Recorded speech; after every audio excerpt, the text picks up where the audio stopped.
కుటుంబం రైతు కుటుంబం అండి. రైతు కుటుంబం నుంచి నేను వచ్చాను. ఫస్ట్ పాలు పోయడం అనేది అంటే తల్లిదండ్రుల నుంచి గేదెలు ఉన్నాయి కాబట్టి వాళ్ళు పాలు తీయటం, మమ్మల్ని పాల కేంద్రం దగ్గరికి వెళ్ళి పాలు పోయమనటం, అంటే 5th 6th చదువుకునే టైంలో కూడా కేంద్రాల దగ్గరికి పంపించి పాలు పోయటం, అలాంటి పనులు చిన్నగా అలవాటు చేస్తూ ఉండేవాళ్ళు. కాలక్రమేణా అలా కొంచెం పెద్ద అయ్యే కొద్దీ కేంద్రం పెట్టడం జరిగిందండి మా విలేజ్లో. కేంద్రం అంటే పాలు రైతుల దగ్గర నుంచి కలెక్షన్ చేయటం, అలాంటి ఆ సెంటర్ను పెట్టాను. అది ఎప్పుడు జరిగిందంటే అవునండి మేము పెట్టడం జరిగింది. 2000లో పెట్టాను. 2000 సంవత్సరంలో సెంటర్ పెట్టడం జరిగింది.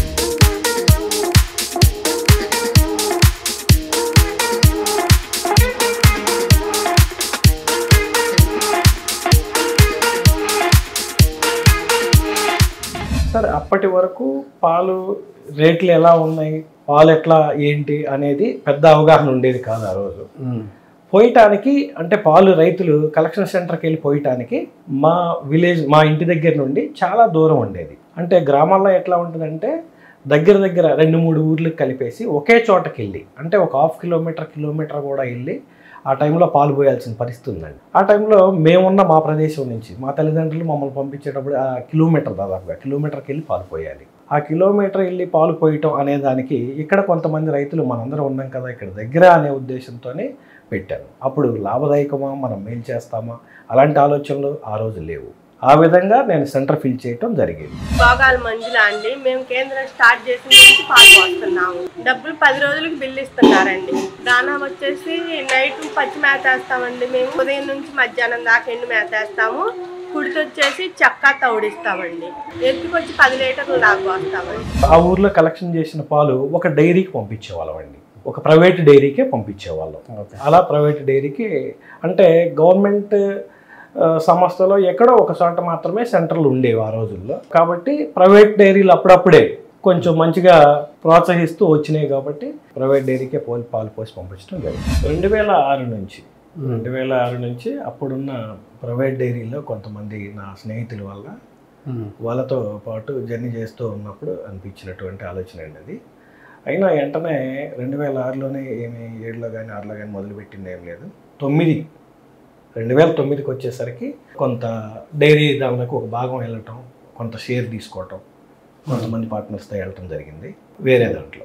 2010 అందులోనే భాగస్వామ్యం ఉన్నప్పటికీ ఇది కూడా స్టార్ట్ చేయటం జరిగిందండి. ప్రజెంట్ డైరీ కూడా వైద్యన ఆంజనేయ డైరీ, ఇది కూడా 2010లోనే స్టార్ట్ చేయటం జరిగింది. ఆ డైరీ ఉండగానే ఈ డైరీ కూడా ఇంకా 1 సంవత్సరం 2 సంవత్సరాలు 2012 వరకు 2 డైరీలు కొనసాగినాయి. 2012లో వచ్చేసి ఆ డైరీ వేరే వాళ్ళు తీసేసుకున్నారండి. ఈ డైరీ నేను తీసుకున్నాను.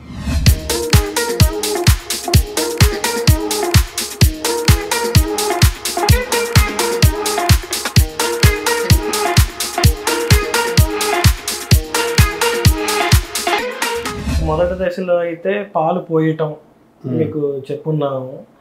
మొదట్లో పాలు పోయడం, పాలు మంచిగా స్వీకరించటం, ఆ తర్వాత వ్యాపార పరంగా కూడా ఎలా ఉంటుంది ఏంటి అనే దాని పరంగా కూడా ఆలోచన చేస్తూ వచ్చాం.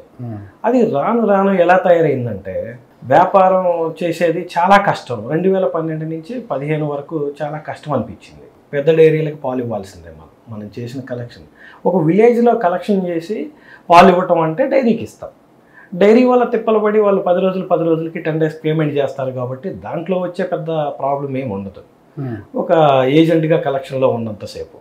ఆ స్టేజ్ దాటి ముందుకు వచ్చి డైరీలోనే షేర్ ఉంటాం, లేకపోతే డైరీనే మనం నిర్మిస్తాం, డైరీలో వెళ్ళి మనం చేయగలుగుతాం అనే దాన్ని మనం అనుభవం లేకుండానో లేకపోతే ఆలోచన తక్కువగానో మనం వచ్చేసి దీంట్లోకి వచ్చేసాం ఆటోమేటిక్గా. ఏ విధంగానన్నా కానీ దీంట్లోకి వచ్చాము. మాది బాపట్ల జిల్లా అండి, దింకి మండలం చిన్నకొత్తపల్లి. అది 5 years నుంచి గేదెల డైరీ ఫామ్ నడుపుతున్నాం. పచ్చి గడ్డి కానీ ఎండి గడ్డి కానీ దానా కానీ మిల్లర్ మిక్చర్ మా ఓన్గా తయారు చేసి గేదెలకు పెట్టడం జరుగుతుంది. పాలు బాగా హెల్దీగా బాగా ఇస్తాయి. సాంబశివ డైరీ ఫామ్ కి పాలు పంపించడం జరుగుతుంది. మాకు అన్ని అనుకూలంగా అన్ని విధాలుగా బాగానే డాక్టర్ని టయానికి పంపించడం కానీ అన్ని పేమెంట్ కానీ అన్ని సక్రంగా ఇస్తాడు. ఈ పాలు జెంట్స్ కానీ పసిపిల్లలకు కానీ బాగా హెల్దీగా బాగా బలంగా ఉంటాయి. సంస్థలన్నీ పెద్ద డైరీల చేతుల్లోనే ఉంటాయి, చిన్న డైరీల చేతుల్లో ఉండవు. ఒకప్పుడు గట్టిగానే ఉన్నాయి.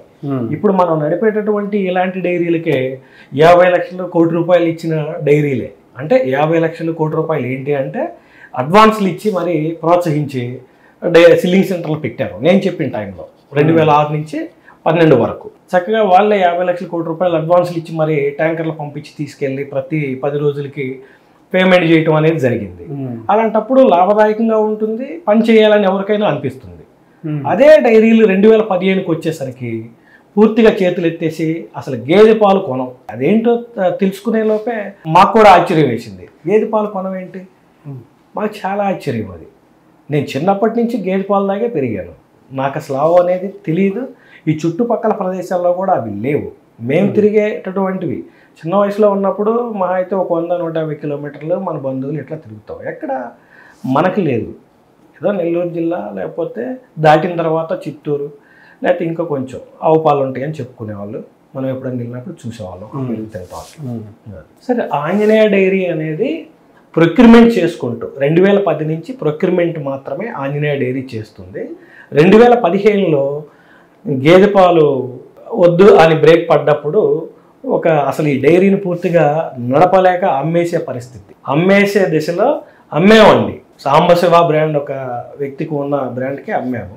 అనుకోకుండా ఆయన మళ్ళీ మనకి తీసుకోకుండా వదిలేశారు. అయినా సరే మనకి సొంతది కాబట్టి, రెంట్ది ఇంకోటి కాదు కాబట్టి నడిపించాలి, కష్టం నష్టం తీసుకుందాం అనేసి అప్పుడు అనేది సాంబశివ అనేది పేరు సరే మనం తెలుసో తెలియకో దాని జోలికి వెళ్ళాము, వచ్చింది అనేసి తీసేసుకొని అదే బ్రాండ్ని కొనసాగించి ముందుకెళ్దామనే ఆలోచన వచ్చిందండి.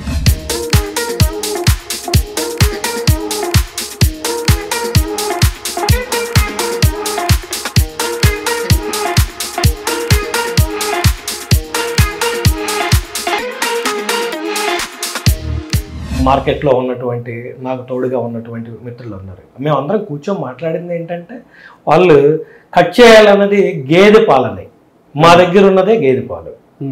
కౌ మిల్క్ తీసుకోవాలి, కౌ మిల్క్ మీద లాభం వస్తుంది, అన్ని పాలు మేము అమ్మట్లేదు.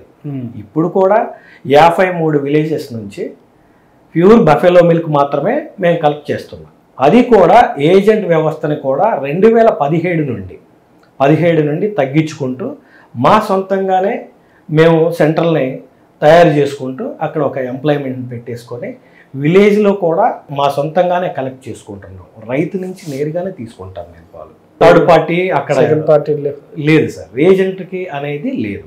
అక్కడ రేట్ ఉన్నా, ప్రాబ్లం ఉన్నా, పేమెంట్ ఉన్నా అన్నీ మా పరిధిలోనే జరిగే విధంగా ప్రొక్యూర్మెంట్ని తీసుకుంటున్నాం. 80% మా సొంత మిల్కే ఉంది, ఒక 20% ఏజెంట్ వ్యవస్థ ఉంది.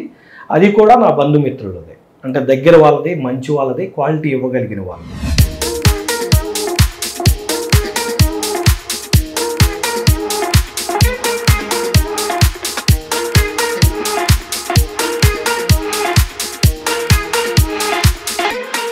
మనం ఇక్కడ పాలమ్మ విధానంలోకి వచ్చిన తర్వాత, ఈ సాంబశివ బ్రాండ్లోకి వచ్చిన తర్వాత పాలు అనేది ఫ్యాక్చరైజర్, హోమరైజర్ చేసి అమ్మట్లేదు. మార్నింగ్ 5:30కి ఒక 2-3 డైరీ ఫార్మ్స్ని ఎంకరేజ్ చేసేవాళ్ళు. మేమే వాళ్ళకి ఫైనాన్షియల్గా కానీ ఇంకొక రకంగా కానీ ఒక 2-3 విలేజెస్లో 4 విలేజెస్ మొత్తం 4 డైరీ ఫార్మ్స్ని పెట్టించాను. అవి చక్కగా నడుస్తుంది. అక్కడి నుంచి నేను పాలు తీసుకుంటాను. 5:30 కల్లా వాళ్ళు స్టార్ట్ చేస్తారు. 6కి నాకు పాలు ఇస్తారు. మార్నింగ్ 6 గంటల కల్లా నాకు పాలు ఇస్తారు. 6 గంటల నుంచి 45 నిమిషాల నుంచి 1 అవర్ పడుతుంది అద్దంకికి ఒంగోలు కవర్ చేయడానికి. మేము ఇంతవరకు మాత్రమే ఈ పరిధిలో మాత్రమే ఉన్నాం, అంతకంటే లాంగ్ లేము. 40 కిలోమీటర్స్, 45 కిలోమీటర్స్. మనకి 6 గంటలకు వాళ్ళు ఇస్తారు సార్, 6 గంటలకు పాలు ఇస్తారు.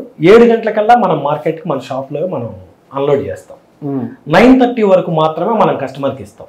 మా దగ్గర బోర్డు కూడా అలాగే పెట్టుంటుంది, ప్రతి షాపులో 9:30 వరకు మాత్రమే ఫ్రెష్ మిల్క్ దొరకబడును అని పెట్టుంటుంది. 9:30 తర్వాత ఎవరైనా ఖచ్చితంగా ఫ్రిడ్జ్లో పెట్టాల్సిందే పాలు, లేదంటే చెడిపోతాయి. పాలు ఉందండి, పెరుగు, నెయ్యి, జొన్ను, జీరా, మజ్జిగ, పన్నీరు అన్నీ ఉన్నాయండి. కరడు పోతుందండి, కరడు పోతుంది. మేము పాల మీద కూడా కరడే ఎక్కువ అమ్ముతాం. బఫెలో కరడు కాబట్టి ఒకసారి చూసిన వాళ్ళు మనకి చెప్తారు దాని ఏంటి, దాని పరిస్థితి ఏంటి, ఇలాగని. ప్యూర్ బఫెలో కాబట్టి వాళ్ళకి పూర్తి వేరియేషన్స్ తెలిసిపోతుంది. ఇవి సాంబశివ మిల్క్ డైరీ పాలు చాలా స్వచ్ఛంగా ఉంటాయి. ఫ్రెష్ గా గేదెల దగ్గర నుంచి అప్పుడే పిండి తీసుకొచ్చిన వెన్న శాతం గానీ అన్ని బాగుంటాయి. 4-5 ఇయర్స్ నుంచి వాడుతూనే ఉన్నాము. ఎనీ టైం ఎప్పుడు వచ్చినా అవైలబుల్ లో ఉంటారు. షాప్ రన్నింగ్ లో ఉంటది. గుడ్ క్వాలిటీ నెయ్యి గానీ, పెరుగు గానీ, పాలు గానీ 3 బాగుంటాయి.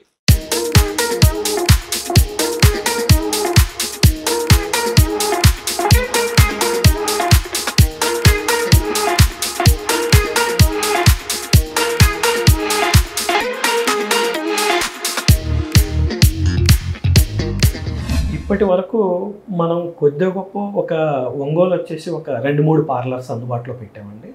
3 పార్లర్స్ పెట్టాం. ఒంగోలు వచ్చేసి గోరంట్ల సినిమాస్ అని ఒక ఓల్డ్ శ్రీనివాస శ్రీదేవి థియేటర్స్ అంటారు, అక్కడ ఫస్ట్ ఒక షాప్ని పెట్టాం. మంచిగా రన్ అవుతుంది. అక్కడ కస్టమర్స్ అందరూ కూడా ఏ విధంగా ఉంటారు, ఏ విధంగా మాట్లాడతారు, మాకు ఏ విధంగా చెప్తారనేది అర్థమవుతూ ఉంటుంది. రెండో షాప్ వచ్చేసి గోపాలపురం, అదే ఆ థియేటర్ పక్క సందులోనే ఉంటుంది. మూడో షాప్ వచ్చేసి సంతపేట సాయిబాబా టెంపుల్ లైన్లో ఉంటుంది. అద్దెంకి వచ్చేసి భవానీ సెంటర్ ఫస్ట్ పెట్టింది. ఈ ప్రోడక్ట్ అంతా కూడా ఇక్కడ తీసుకొని వాడుతున్నటువంటి వాళ్ళు పాలు డైలీ రెగ్యులర్గా మా కస్టమర్స్ కానీ, నెయ్యి తీసుకెళ్ళినటువంటి వాళ్ళు కానీ, హైదరాబాద్ కానీ పక్క దేశాలకు కానీ మాకు ఫోన్ చేసి డైలీ ఒక 2-3 పార్సిల్స్ ఉంటాయి. ఒక 5 కేజీలను 10 కేజీలను ఖచ్చితంగా ఉంటాయండి. ఒకసారి చూసిన వాళ్ళు మా ఫోన్ నెంబర్లు కూడా మేము ఫీడ్ చేసుకొని దాదాపుగా ఒక 100-150 కస్టమర్స్ బయట దేశాల్లో ఉన్న వాళ్ళందరికీ కూడా ఫీడ్ చేసుకొని అమౌంట్ కొట్టిన తర్వాత వేయాలి అలాంటివి కూడా పని లేదు. ఏ గ్రామం అనేది మాత్రమే మేము ఫీడ్ చేసుకొని రాసుకొని ఉంటాం. ఖచ్చితంగా మాకు పేమెంట్ చేస్తారు. ఖచ్చితంగా మేము వాళ్ళకి పంపిస్తున్నాం.